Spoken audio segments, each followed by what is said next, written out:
This episode of the Concord Caring Cooperative, Concord Village, Brooklyn, New York, 11201, is called The Dog of a Rabid named Julie Nadler attacked a minority's puppy and got away with it because the board of directors protects degenerates.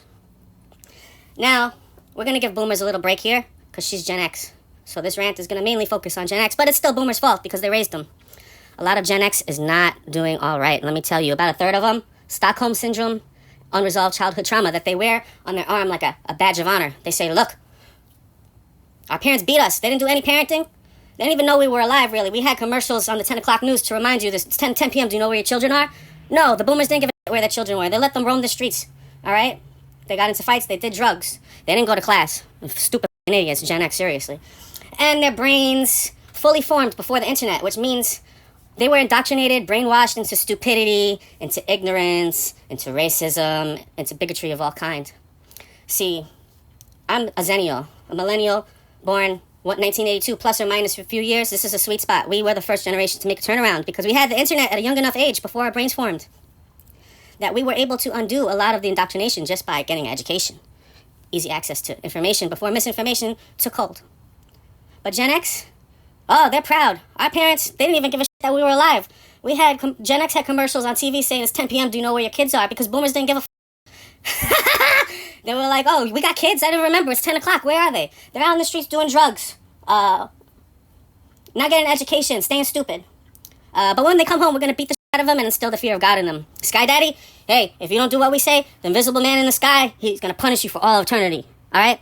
So Gen X thinks that's a good thing. A lot of them never escaped the reality that the boomers passed down to them. And when you produce that, the outcomes become people like Julie Nadler. Okay? Now, this story in particular really upset me because it wasn't about me, it was about my puppy. So I'm used to be calling since I'm 4 years old, okay? I'm from Brooklyn. White people have always been terrible. But supposedly white people care about animals. They love dogs. Oh, I love rescuing dogs. This rescued a dog she couldn't handle. She's not qualified to have and refused to get any training for. And what she does is she goes to the dog run and terrorizes other people with her dog, okay? So the first time I met this was a few years back.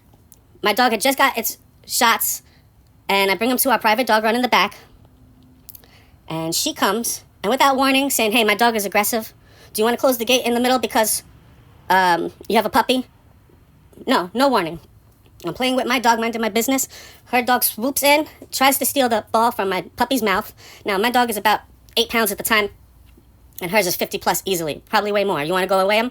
Let's take it to court and weigh your dog. Anyway, he didn't just rip the ball out of his mouth. His teeth went into my dog's gums, inside his mouth, and under his chin, and ripped out a whole row of teeth. The screeching and screaming was so loud, I thought my dog was dead for sure. And then when I managed to separate them, he was bleeding profusely from his mouth. And I had to carry him in my arms and run blocks and blocks and blocks to the vet. Okay? Now, when I get to the vet, I realized that I had been bit too. But I didn't care about myself. I was only concerned about my dog. I didn't even realize I got bit. And I asked the vet, I said, I don't even remember this happening. Is it possible my own dog bit me? And she said, no, because your dog don't have any teeth left. All right? So her dog bit me. And if I had made a complaint like I should have, her dog would have been put down, rightfully so. And I should have. But I'm a nice person. And I let it pass because initially she apologized and she paid the vet bill. And that would have been that. Except for a week later, same dog run, same person. I'm facing away from her. She enters from behind with no warning. The gate divider in the middle, open. Her dog runs towards mine again. I have to run, catch my dog, and separate him before he gets closer. And I ask her, what the is wrong with you? What is wrong with you? She's entitled to go there because she's a white woman. She's a white woman. She can do whatever the she wants. All right. So months and months and months go by, and she continues to torture me because now she knows better. She warns me she's coming. Close the gate. I'm going to use the other side. So it's bad enough I have to stand next to this fucking lady. But I keep my mouth shut because nothing's going to happen. And I tell people the story. Oh, my puppy got attacked here. And before I even tell anyone who did it, they guess. Was it Julie's dog, Harley? Yes, how did you know? Oh, she displays aggression all the time. I've seen her go for other dogs' necks. Oh, that's interesting. Does management know about this? Management doesn't give a shit about anything, but that's just a question to ask. The last straw was it's 6 o'clock in the morning in the winter. It's still dark outside, and she shows up right behind me. And I go off on her and I email management. So I get a response from management from Seth Schlusberg, Schlusberg. And he says, "We're sorry that you're having issues. Management is hesitant to get involved in disputes between shareholders unless there is clear evidence of rule breaking or inappropriate behavior. At the moment, such evidence doesn't exist. However, you indicated that you wanted your comments on file, and they are."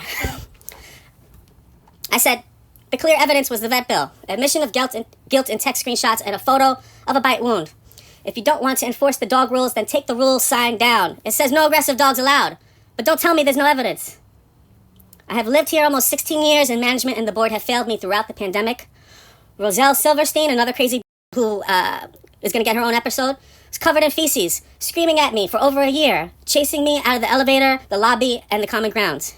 A dog mauled mine, and a white supremacist who throws objects out her window at Black Lives Matter protesters, makes homophobic and racist remarks, told me to go back to my country. These are the people you choose to defend and protect. You have made it untenable to live here.